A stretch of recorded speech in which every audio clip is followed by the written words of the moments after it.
Shalom. First and foremost, I'd like to give all praises and highest honors to Yahweh, by Hashem Yahweh Shai, by Hashem Rabachah Kodash, Yahweh being the name of the Heavenly Father, in Paleo Ancient Hebrew, and Yahweh Shai being the name of the one you ignorantly call Jesus Christ. His name is Paleo Ancient Hebrew. Double honors to the Apostle Elders, a great millstone that rule well. Salutations to you few brothers that preach, teach, and prophesy this word, truth, and sincerity. We put our lives on the line in these last days to bring it as raw and its uncut truth. So Brother Ariaga from the Grand Rapids, Michigan camp here with another nifty lesson. And without further ado, let's get to it. All right, and this lesson will be going into how much these other nations are fed up with America. I mean, they literally hate America, and it's not going to be too much more of that they will endure before they retaliate. Okay, it's a lot of things going on, and the U.S. has their hands all over the place in everybody's economy. Them being the world's dominant, or used to be the world's dominant currency, the dollar, the value was dropping by the minute, by the second, as other nations seek to utilize a basket of currencies so they can balance out the currency issues that happen with the American debt and their ability to put tariffs on other nations, right? Right now, that leverage is to the United States, but the other nations are fighting back with their own tariffs. And quite frankly, all these other nations are just getting fed up with the U.S. They're like, man, we're tired of them.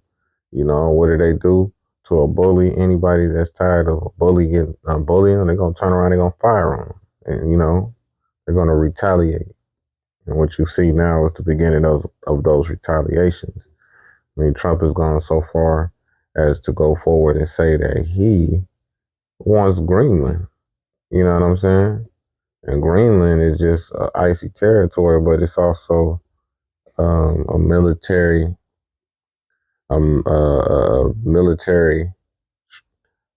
strategic position where they can put nuclear submarines, another base, you know, to keep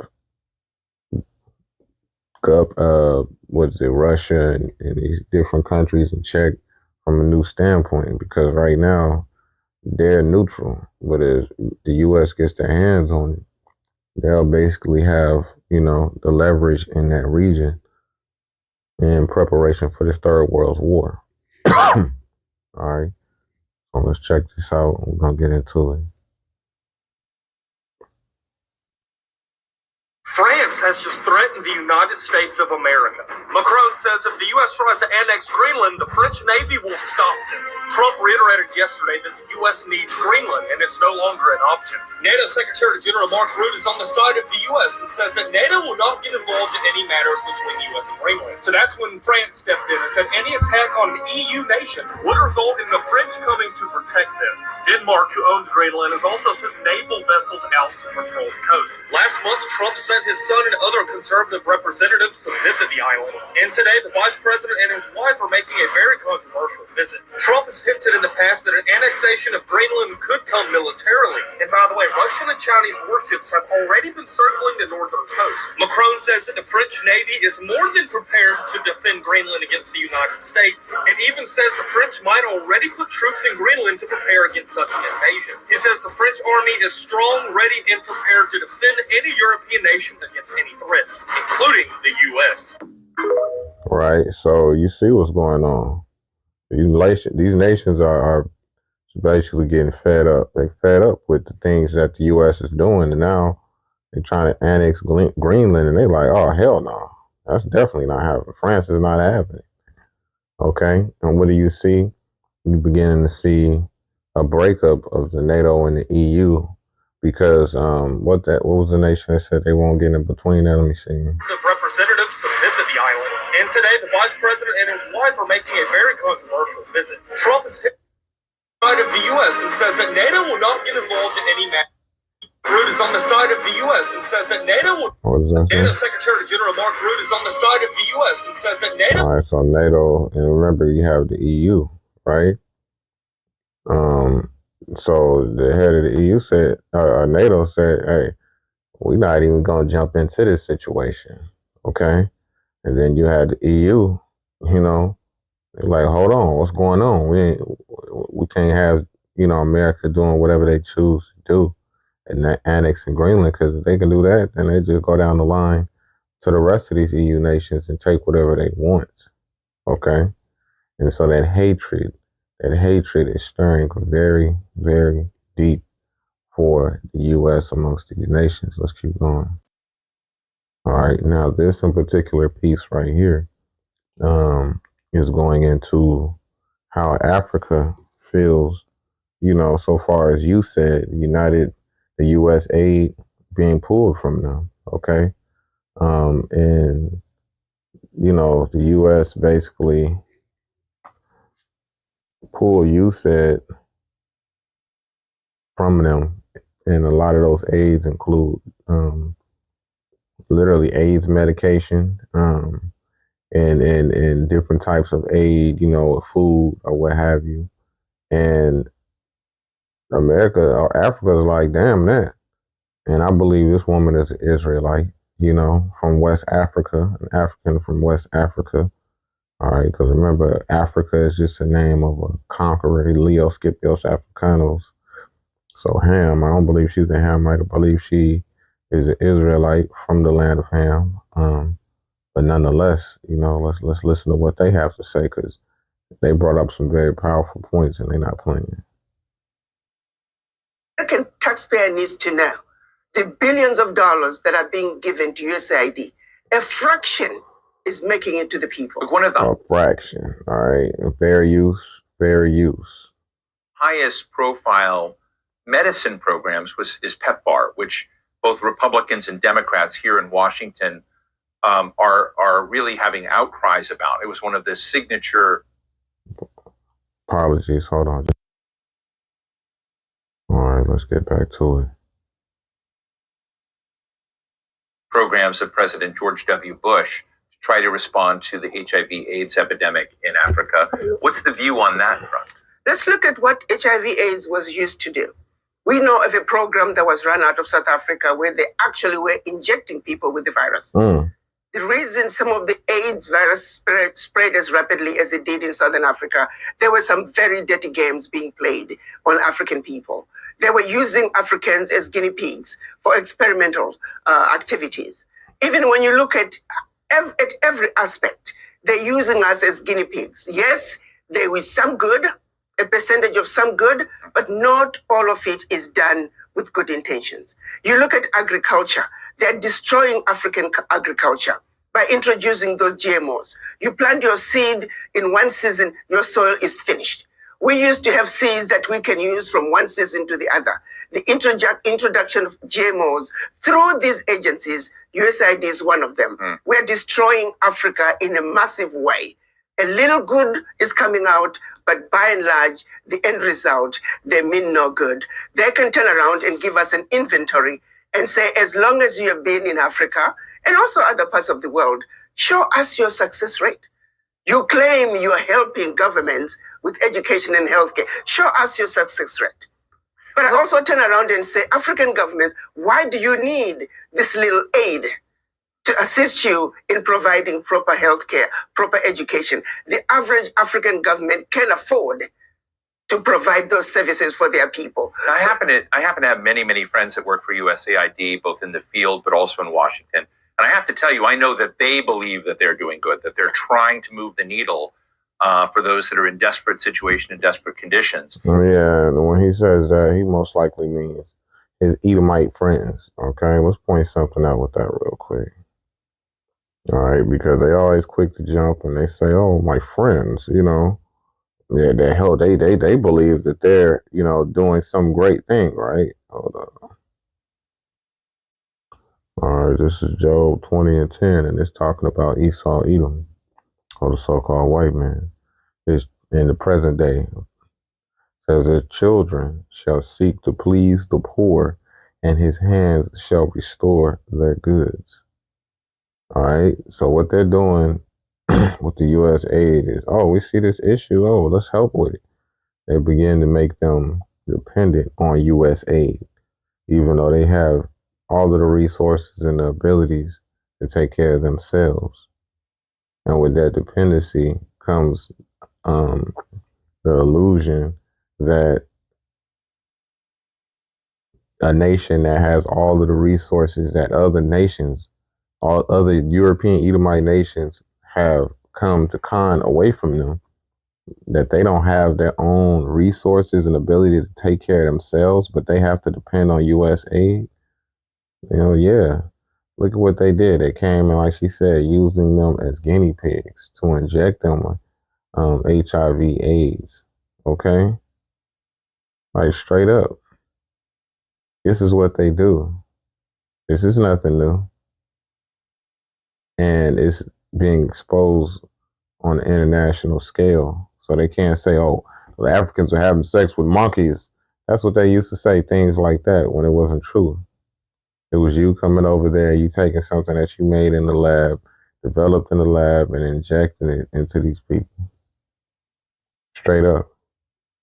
And then what you get from those injections is a bunch of sick people. And then not only do you introduce it to them, but then you offer them not a cure for it, but something that'll help them maintain or extend their lives. And they get addicted to it, that U.S. aid.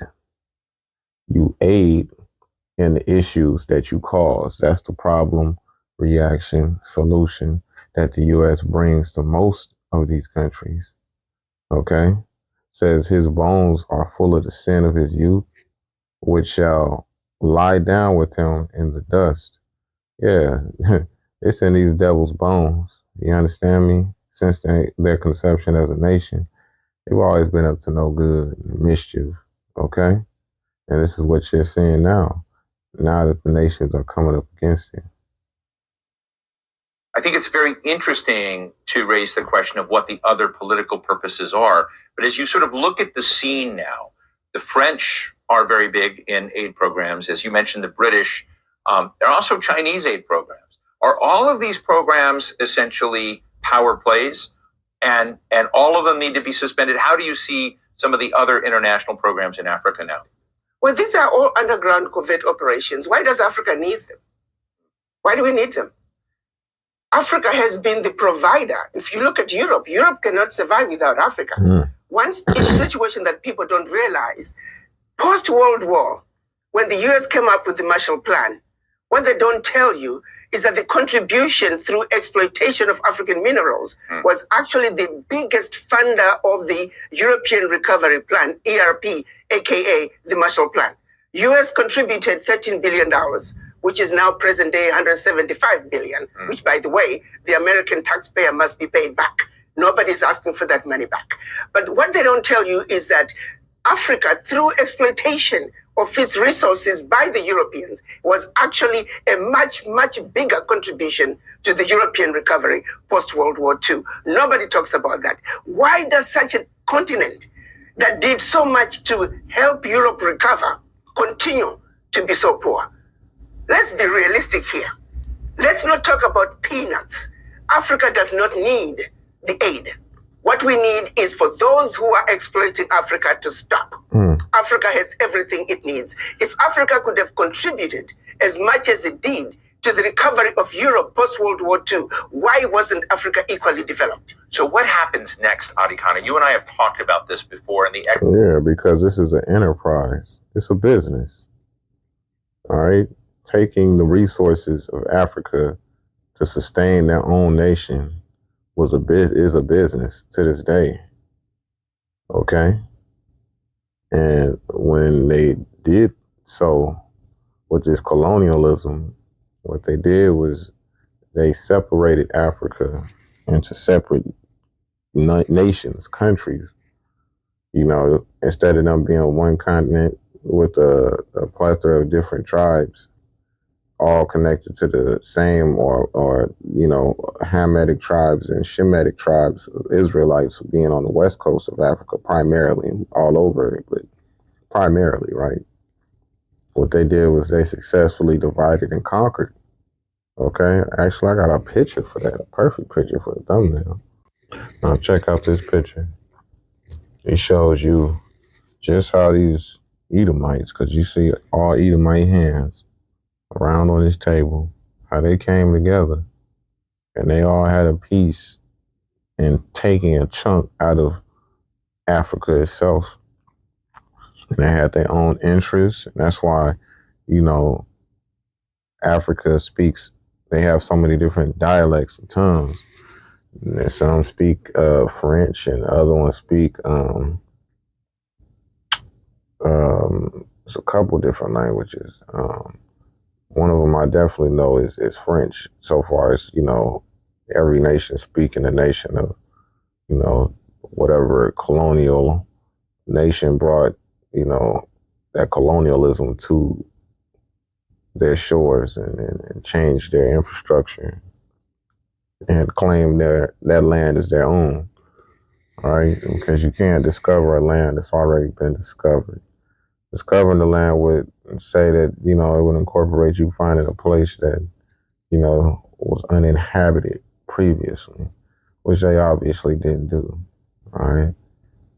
Let's go back to that though. She was cooking. Let me go ahead and let her continue to cook, and we're gonna bring out some scriptures. Matter of fact, let's do that real quick. Let's go ahead and get the scripture real quick. Let's jump down. It says,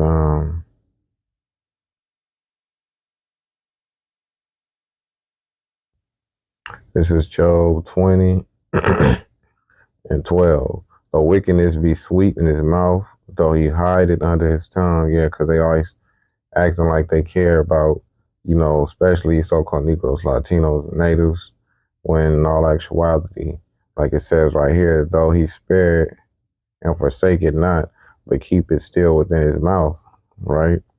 Yeah, his meat and his bowels is turned. It is the gall of ass within him, right? Because they hold all of that stuff in.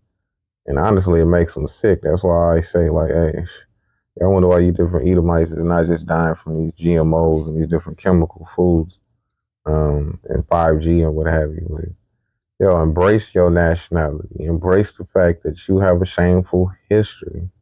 Embrace it. That's what y'all do. And that's what y'all doing to this very day. So it's not anything new, you know. And they will in the times to come. They will embrace, you know, their true heritage. It says, or their true nature.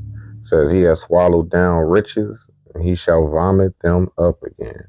The Most High shall cast them out of his belly. So the Most High, they went, what are those riches? Look, gold and silver and diamonds and all these precious resources are found in Africa. Not just Africa over here in America. You know, they had the gold rush, and what did they do? They ravaged the land, relocated different tribes of Native Americans and Latinos just so they can exploit that, especially over that Tiano Arawak Indians, the so-called Puerto Ricans and Cubans. All right, what they do, they went over there and forced them to mine for all of this gold, you know what I'm saying, onto death. Their mines will collapse and they will beat them to death, work them to death, cut their hands and their noses off. You know what I'm saying? So those same wretches, those same riches are the same riches that they will vomit up in the days to come. They're going to have to, that's payback, recompense. Exploitation of minerals, of uranium, of cobalt, of nickel, etc., and many other rare earths, which is apparently very much on President Trump's mind, because we see the negotiation for rare earths with Ukraine. But you and I have talked about the artificially low prices and the fact that many economies in Africa don't participate in the gains and growth of the exploitation of those resources. What happens now when these aid programs are withdrawing? Does the social contract between, you know, American mining operations or other global mining operations, does it give an opportunity for the power dynamic to shift and change? And what will that look like? I think this is a wake-up call for the African leaders. To the same extent that President Trump is saying USA first, African leaders must also say Africa first. This is a wake-up call to the African leaders to take inventory of what is really happening in their countries. Do they really need the peanuts that are coming in as aid? What is really going out? If I may use the example of what happened in Niger when the government decided they were going to take over the mining of their uranium. The French companies that were mining the uranium were paying the government 80 cents a kilo for the uranium, and then turning around and selling the uranium to the rest of the world at 200 euros a kilo. So that one move from the Nigerian government to say we are now going to take ownership of our own uranium, they went from realizing about $1 billion in uranium resources to over 300 billion a year. Do you realize what I'm talking about? No amount of NGO could bring that kind of money. And this is only one mineral. Now imagine the country taking inventory of all their minerals and benefiting from their natural resources like the rest of the countries in the Western world. That is what African leaders need to look at. Do you see that in the horizon of African leaders right now? Do you see them? Who do you see as the standout winners of that kind of change? And who do you think is still chasing AID contracts? Let me tell you, we need to look at what's happening in Burkina Faso, Niger, and Mali. President Traore is standing up. He is saying the natural resources in Burkina Faso, they belong to the people of Burkina Faso. Niger is doing the same thing. Mali is doing the same thing. Every leader must look at what's happening in the Sahel nations to say, like anybody else, you must take care of your people. You have your natural resources. You have everything you need to take care of your people. Why do you continue to be beggars? Look at what is being brought in by not only USAID, but all the NGOs in your country. It's peanuts. It's a joke that the African leaders should continue to be beggars of peanuts when you are looking and allowing billions to get out of your country year in and year out, if not trillions, in natural resources that your people should be benefiting from. It is a wake-up call for African leaders to wake up and say, President Trump is saying, US first, America first. You too must say, your country first, because you have everything it takes. It is a joke. It is embarrassing to see I'm not saying any African leader cry over USAID living. I can tell you for a fact, the average African leader privately is celebrating the exit of USAID because they know what is really going on. Let me ask you a geopolitical question. And again, you and I have had the opportunity on this show to talk about it before, which is the relationship of the United States broadly with the African continent. Now, I realize the continent has a lot of different nations, different countries that are part of it. But President Trump is not known to care much about Africa. He has talked about it in very derogatory language. His comments about USAID. You know who gives some shred of a damn about Africa? And that would have to be Putin. What did he do? He basically, all of the debt that Africa owed to, the African nations owed to Russia, he disannulled it. He got rid of it. Remember, BRICS, the S in BRICS is South Africa.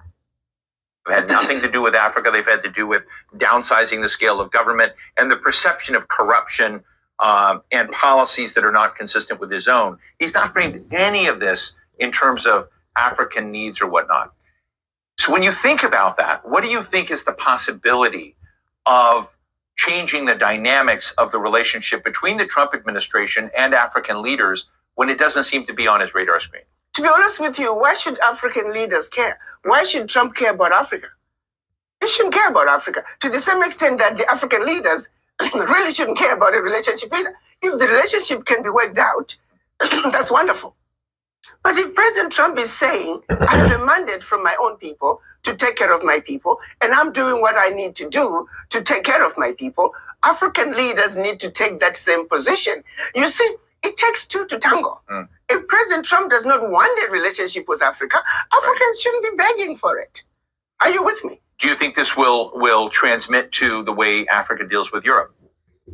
With France, with Germany? I'm hoping that this will translate into African leaders looking from within because they don't really need to keep looking outside. They have what it takes. It's a wake-up call, just like what happened during COVID. It was a wake-up call for African leaders to realize that you must begin to look within Africa to take care of yourself. When the chips were down, the world walked away from Africa during COVID. So that's a reality.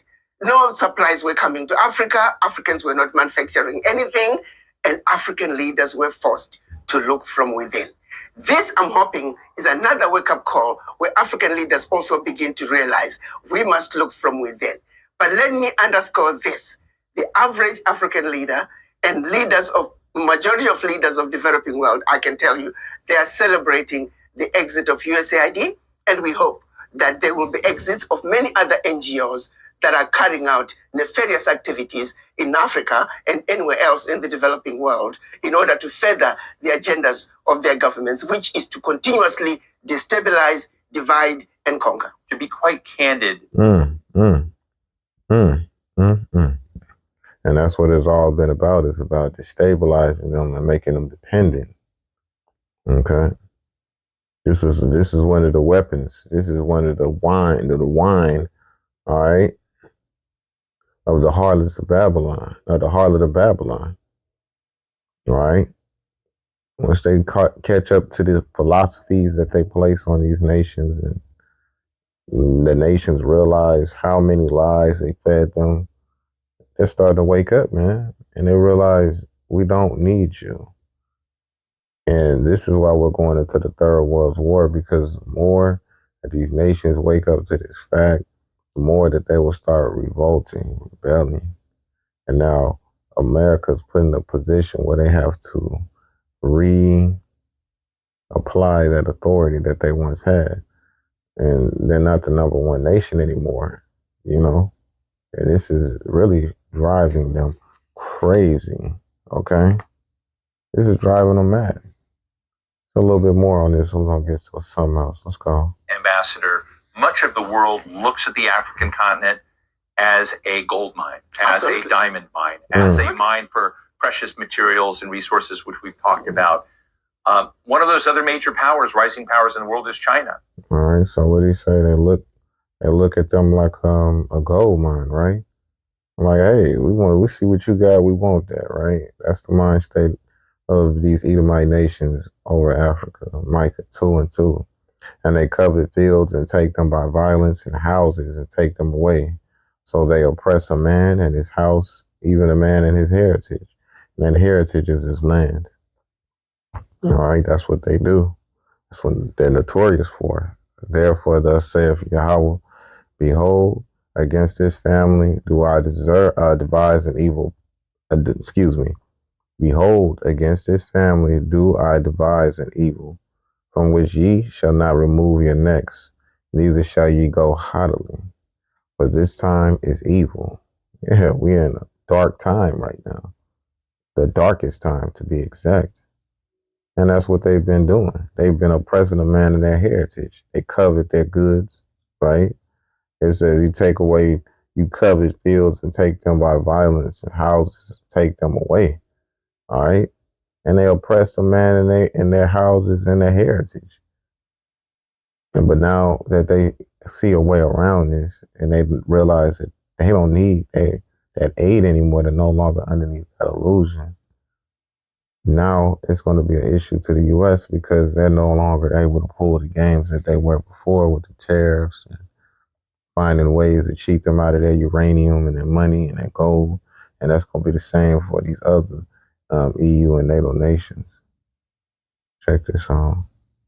China has huge stakes, and there's always been the narrative that America is not doing aid very well in Africa, that China is beating us. Bono would come out and say, hey, in all of the refugee camps and whatnot set up in Africa, even the tents say made in China, even though the United States may be providing the support. Yes. That there's a lot of both criticism and acclaim for the fact that China has been involved in recent decades in helping Africa develop its infrastructure and whatnot to position itself better in Africa than the United States and maybe Europe have with regards to resource agreements in Africa. So is China the next villain in the story? Well, again, my position is Africans must take a position and protect their turf. China wants to come and exploit Africa. They'll get away with it to the extent that Africans allow them. The United States wants to come and exploit Africa. They'll get away with it to the extent that the Africans will allow them. The question is, does Africa have an African position when they come to the negotiating table with the world? The answer right now is no. Africa must unite. Africa must speak with one voice, and Africa must go to the world stage with one voice, one agenda, one plan that the world will have to respond.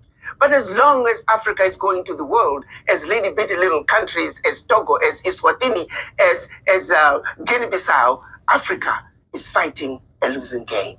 Africa must unite, and Africa must speak with one voice. That is the only way a strong, united Africa can take a rightful place on the world stage and be respected and stop the exploitation. Why is it so hard? And you know what? Once again, this is Jake. This is what we do. You know, our people speak up for other nations that we are in. We are the salt of the earth. This is an Israelite woman from Africa, right? And so whenever we speak up, the world listens. Okay, I want to point something out really quick. Check this out. This is Ecclesiasticus 26 and 27. A loud crying woman and a scold shall be sought out to drive away the enemies. And you'd be like, oh man, why is it always women talking? Like, hey man, because when Jake talked, people get afraid, you know. When the men stand up, people get terrified. And you know, the Most High is putting it on these women's spirit. Sometimes even wake up some of these men that feel, you know, broken and depleted because we the ones that they take the physical restraints off of and kill and beat to death, you know, because we as men are a threat. They don't see the women as a threat. Because a lot of the times the women are separate from the men in our case, in our nation's case. But in this situation, yeah, she was dead on. She's spot on with it. Okay. And the things that she is speaking about are heavy because those African nations is rising up. You know, they're uniting. They're waking up. And if they all take the side of the BRICS nations, it's a wrap because South Africa is already a part of it. All right. And so if these other African nations follow suit and seek, you know, refuge or protection from Russia and China and, you know, the rest of the BRICS nations, hey, there's no reason that this Third World War wouldn't kick off sooner than later. Okay. Now, this is the president of Burkina Faso. All right, President Ibrahim. And one of the things that they did was they got rid of the EU or France, who were feeding off them. They paid their debt to them. They fully paid it off. And after they fully paid it off, what they did was invest in their own airlines and kick Air France out of Burkina Faso, right? Because they were getting proud, you know, talking crazy. They said, well, get the hell out of here. We don't need you. When they kicked them out, that was billions of dollars that France is missing. They no longer have that foothold in Burkina Faso anymore because they're investing in their own country, their own airlines, right? Check this out. Mr. President, there has been a long discussion about how long you will stay and when you will organize elections. How long will the transition last? Is it today? Do you have an answer to this? Or do you think it is not a priority?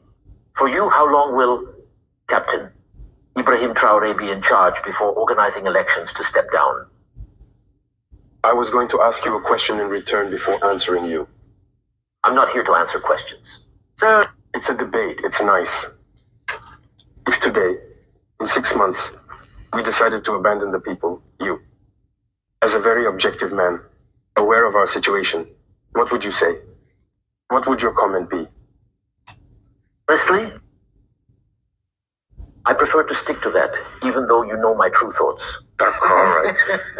Since we've been here, we haven't taken a single day off. The whole exec. But when you say that, politicians say, this is our job, since there are those who do it. They do their job. We want to return to democracy. We want to go back to parliament with people who are elected. We want to let the people speak. Are we staying like this or setting up a new model? They learned here. We don't want them learning elsewhere and applying it here. To put them on the right track. They learned their profession. This profession is... We don't want people to learn this profession elsewhere and come apply it here. We want to create a model. Because the way things are done here is in fact not the right way. For you, sir, President, there's no question of talking about organization, about elections, and transition. Yes, we're going to organize the local elections right now. So we need to reset everything. No. Aside from the system that's in place, which needs to be reviewed, the elections, they concern all of Burkina Faso. Do you think they are ready today to go to Soleil, to Falangonto, to campaign but they are Burkina-based. They must definitely vote. First, we need to get the wire through. There needs to be a minimum level of security so that if there's a campaign, people can go everywhere in Burkina, explain their ideas to the Burkinabe people, and the people will choose, because it's no longer about distributing goods. There will be reforms on the electoral code. It's over, that's it. If you get caught up in this, you will be disqualified. Well, I'm not going to get ahead of Iran in the water, but I can tell you that there are reforms coming. This way of doing things, of buying people's consciences, is over. Our mission is to awaken people's consciousness so that they never accept this again. If you think you can govern the country, you need to explain your political program. What are you going to do? And maybe after a while, the people will evaluate whether you should continue your term or not. In short, we won't say everything, but there will be reforms in the electoral system. And to participate in the elections, all Burkinabes must vote. My body count is 1,000. Oh, that's for another lesson right there. But yeah, hey, my man Ibrahim, hey man, he wasn't playing, dog. You know, he kept it calm, together, and his answers, his remarks were quite efficient. Okay, because he's basically coming at him because, you know, their understanding about their situation is that they came into being, or they, you know, it was during a coup in Burkina Faso. But that's why he has this military garb on, you know. And being in that wartime situation, it's like, hey, they recognize what's going on. And Ibrahim, you know, he seems like, you know, he's a well put together ruler. And I would say this much: I believe he's an Israelite, once again, from the West, Burkina Faso, west coast of Africa, right? And there's a clear difference because we speak with authority, right? Not to say the Hamites don't, but then at the same time, let's get into the biblical history of that real quick, all right? We'll call it a wrap pretty soon. So this is the original Hamites or Africans of that region in the land of Ham, or Canaan, as it was called in the ancient world, but today it's called Africa. Genesis 9:21. And this is talking about Noah, right, after the flood. And he drank of the wine and was drunken and was uncovered within his tent. And Ham, right, the father of the Africans, right, father of Canaan, which is present-day Africa, saw the nakedness of his father and told his two brethren without. And Shem and Japheth took a garment and laid it upon their shoulders and went backwards and covered their nakedness, the nakedness of their father. And their faces were backwards, and they saw not their father's nakedness. So what Ham did was real immature. It was foolish. All right, for them to go, instead of covering his father up, he started making light of it and laughing and talking crazy, you know. And it says, and Noah awoke from his wine and knew what his younger son had done unto him. And he said, cursed be Canaan, a servant of servants, shall he be unto his brethren. South Africa specifically, but Canaan in general, man. Okay.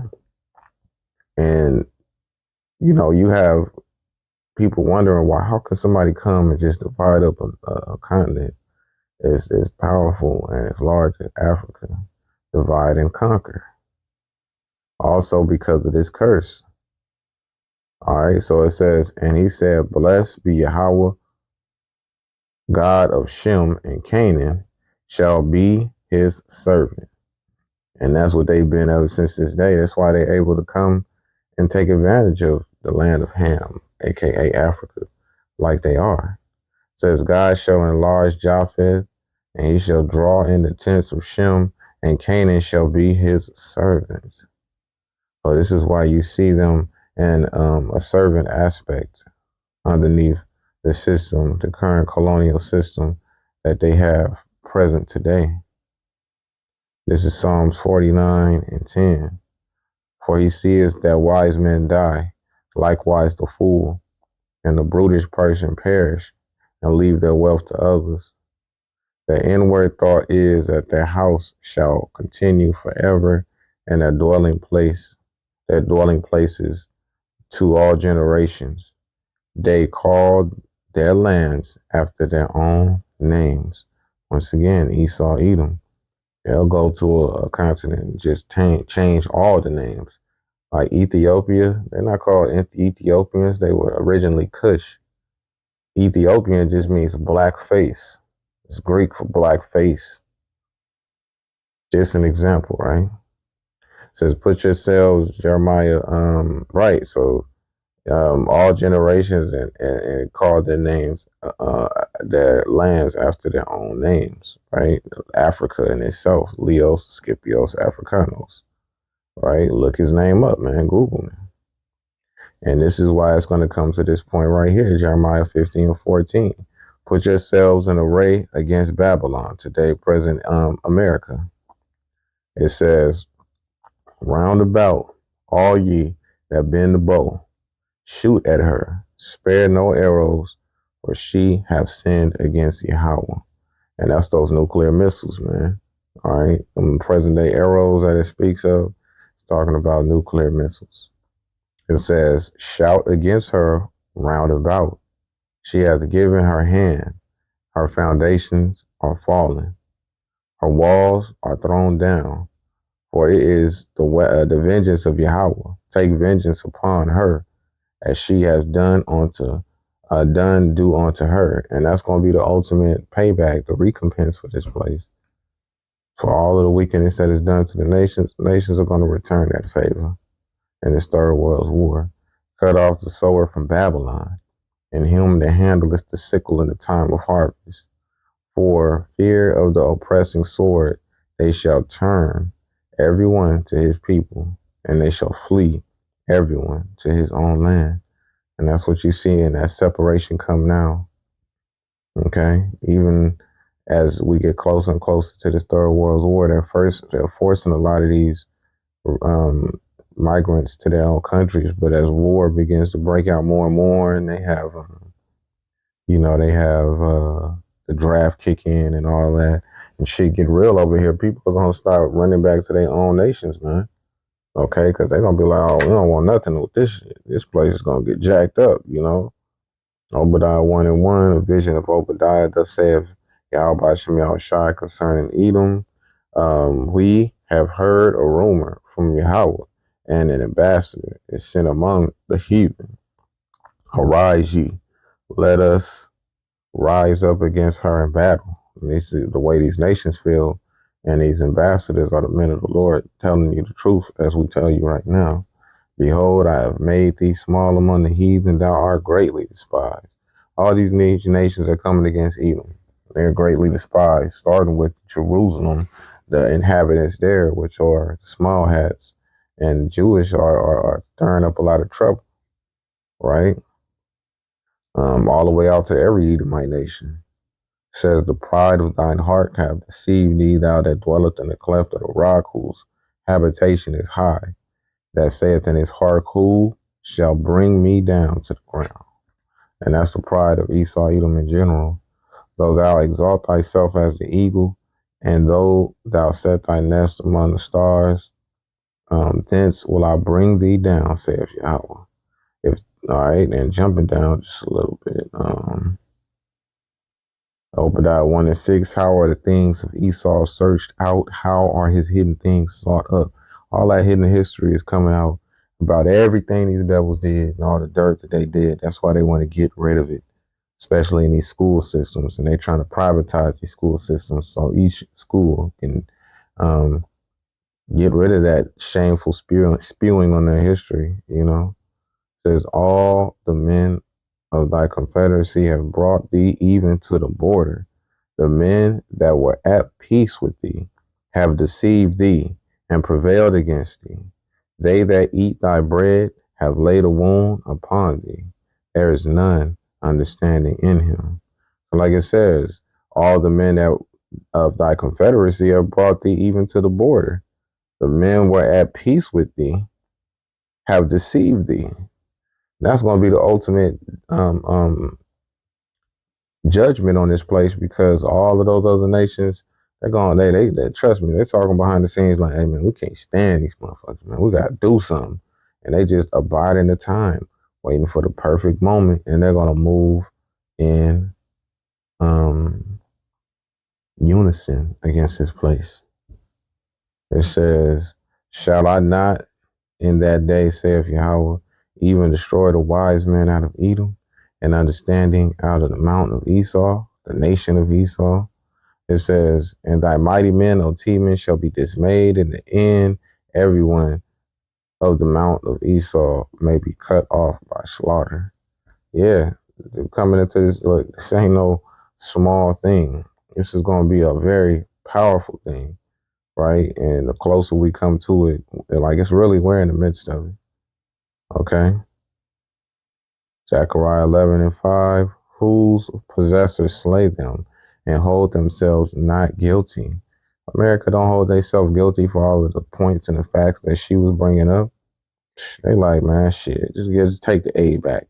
Like they didn't cause a problem, and there was a reaction, and then they offered a solution. It says, and they that sell them say, blessed be Yahweh, for I am rich, and their own shepherds pity them not. All right. Their own shepherds don't even pity them. All right. Because look at what you've done. You slayed them. You hold yourself not guilty, starting with us, the apple of the Most High's eye. And they that sell them say, blessed be the Yahweh, for I am rich. How'd you get rich? Off of slavery, grape, rob, murder, the harvesting and coveting of other nations' resources on the backs of mainly so-called Negroes, Latinos, and natives. For I will no more pity the inhabitants of the land, saith Yahweh. But lo, I will deliver the men, every one, into his neighbor's hand, and into the hand of his king. They shall smite the land, and out of their hand I will not deliver them. And that's going to be the ultimate judgment of this wicked place. All right. They stirred up too much wickedness, and the Heavenly Father is going to move with extreme calculation and the surgical strike to ultimately bring down Babylon, because it is prophecy. So with that, pray you were edified. Do your research, stay studied up, stay circumspect. Until the next time, I bid you shalom.